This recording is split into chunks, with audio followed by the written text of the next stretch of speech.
Assalamualaikum warahmatullahi wabarakatuh. Saya Ron Saputra, sedang akan mempresentasikan Peraturan Menteri Pekerjaan Umum dan Perumahan Rakyat Republik Indonesia pada nomor 10 2021 tentang pedoman sistem manajemen keselamatan konstruksi.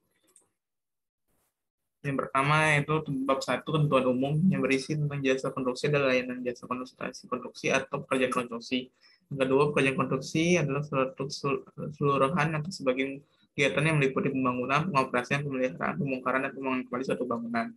Sistem manajemen keselamatan konstruksi yang selanjutnya disingkat SMKK adalah bagian sistem manajemen keselamatan pekerjaan konstruksi yang dengan untuk menjamin terwujudnya keselamatan konstruksi. Bab 2 itu penerapannya. Pada bagian 1, penyedia jasa harus menerapkan SMKK yang merupakan penyedia yang memberikan pelayanan. Yang pertama yaitu melakukan konsultasi manajemen penjagaan konstruksi, yang kedua konsultasi konstruksi pengawasan, yang ketiga pengadaan konstruksi, dan keempat yaitu pekerjaan konstruksi terintegrasi. Pada bagian kedua, rancangan konseptual SMKK yang disusun pada pekerjaan kajian dan perencanaan paling sedikit memuat yaitu lingkungan tanggung jawab kajian atau perencanaan, informasi awal terhadap kelayakan meliputi lokasi, lingkungan sosioekonomi, dan dampak lingkungan, dan rekomendasi teknis. Pada bagian ketiga, dalam menyusun pekerjaan konstruksi, penyedia jasa menyusun rencana keselamatan konstruksi. Setiap RKK memuat elemen SMKK yang terdiri atas kepemimpinan dan partisipasi tenaga kerja dalam keselamatan konstruksi, perencanaan keselamatan konstruksi, dukungan keselamatan konstruksi, operasi keselamatan konstruksi, dan evaluasi kerjaan penerapan. Pada bagian 4, rencana mutu kerjaan konstruksi paling sedikit memuat yaitu struktur konvensi penyediaan jasa berserta hubungan kerja antar pengguna jasa dan penyedia jasa, jadwal pelaksanaan pekerjaan, gambar dan spesifikasi teknis, tahap pekerjaan, rencana pada pelaksanaan, rencana pemeriksaan pengujian, penyelenggaraan penyedia jasa, dan pendanaan pemasok meliputi jenis pekerjaan yang dipasok dan pemasok, kriteria, dan produksi pemilihan. Pada bagian kelima, dokumen rencana pekerjaan pengelolaan pemantauan lingkungan paling sedikit memuat struktur organisasi, rona lingkungan awal sebelum dimulai pekerjaan produksi, rencana pekerjaan, pengelolaan, dan pemantauan lingkungan, pelaksanaan laporan pelaksanaan pengelolaan dan pemantauan lingkungan. Pada bagian ke-6, dokumen rencana manajemen lalu lintas paling sedikit memuat rencana manajemen lalu lintas yang memuat yaitu arus lalu lintas atau metode pelaksanaan sesuai dengan kebutuhan, pelaksanaan kerja manajemen lalu lintas, pelapor kegiatan. Pada bagian ke-7, SMKK diterapkan pada tahapan penyediaan jasa, pelaksanaan pekerjaan konstruksi, serta terima kerjaan. Penerapan dilaksanakan dengan memperhatikan ketentuan pekerjaan konstruksi sebagaimana tercantum pada lampiran yang tidak terpisah dari gambaran menteri ini. Penerapan pada tahap pemilihan penyediaan jasa konstruksi oleh pengguna jasa dituangkan dalam dokumen pemilihan dengan menilai RKK penawaran. Selain RKK penawaran, dokumen pemilihan juga harus memuat evaluasi terhadap personil manajerial untuk keselamatan konstruksi.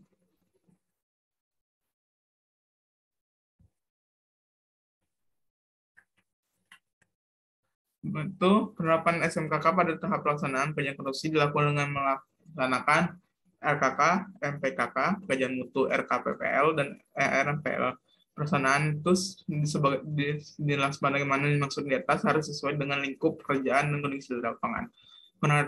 Penerapan SPKK dalam tahap serah terima pertama pekerjaan dilakukan oleh konsultan manajemen konstruksi atau pengawas dan penyedia jasa pelaksanaan konstruksi. Penerapan SMKK dilakukan dengan menyampaikan dokumen hasil penerapan SMKK. Pada bab ketiga yaitu komponen kegiatan penerapan SMKK.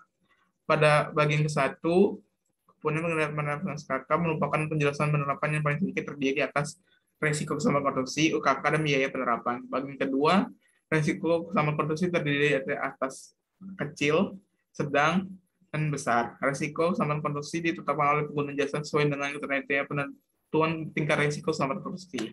Pada bagian ketiga, biaya penerapan meliputi biaya penerapan konstruksi dan pekerjaan konstruksi dan biaya penerapan dalam jasa konstruksi. Pengguna jasa harus memastikan seluruh biaya penerapan SMKK dianggarkan dan diterapkan oleh penyedia jasa.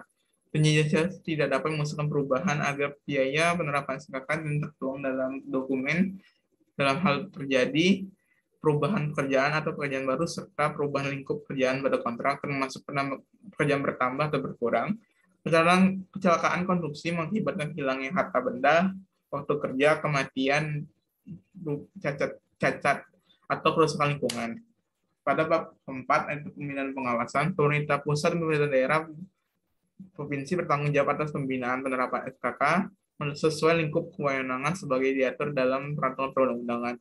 Pemerintah pusat dan pemerintahan daerah provinsi melakukan pengawasan SMKK pada kajian konstruksi dan konsultasi konstruksi sesuai lingkup kewenangan sebagai diatur dalam peraturan perundang-undangan. Penerapan SMKK dituang dalam penerapan SMKK yang disampaikan oleh pada Menteri dalam pengawasan penerapan SMKK Menteri menetapkan Komite Keselamatan Konstruksi dan tugas Komite Keselamatan Konstruksi sesuai dengan ketentuan peraturan perundang-undangan. Pada bagian kelima keempat yaitu ketentuan peralihan. RKK pada kerja konstruksi untuk pekerja konstruksi yang telah ditandatangani sebelumnya berlaku peraturan menteri ini tetap berlaku sampai berakhir kerja kontrak kerja konstruksi tersebut. Sertifikasi petugas K3 konstruksi yang telah terbit oleh unit kerja yang menangani keselamatan konstruksi di Kementerian Pekerjaan Umum dan Perumahan Rakyat sebelumnya berlaku. Peraturan menteri ini harus menyesuaikan dengan ketentuan peraturan menteri ini paling lambat Desember 2021. Sertifikasi petugas keselamatan konstruksi yang telah terbit oleh unit kerja untuk menangani keselamatan konstruksi di Kementerian Pekerjaan Umum dan Perumahan Rakyat sebelumnya berlaku. Peraturan menteri ini tetap berlaku sampai dengan terbentuknya lembaga sertifikasi profesi sesuai dengan ketentuan peraturan perundang-undangan. Yaitu bab kelima, itu ketentuan penutup. Pada peraturan menteri ini mulai berlaku peraturan Menteri Pekerjaan Umum dan Perumahan Rakyat nomor 21 PRT /M/2019 tentang pedoman sistem penjamin keselamatan konstruksi Berita Negara Republik Indonesia tahun 2019 nomor 990 dicabut dan dinyatakan berlaku. Peraturan menteri ini mulai berlaku pada tanggal diundangkan agar setiap orang mengetahuinya.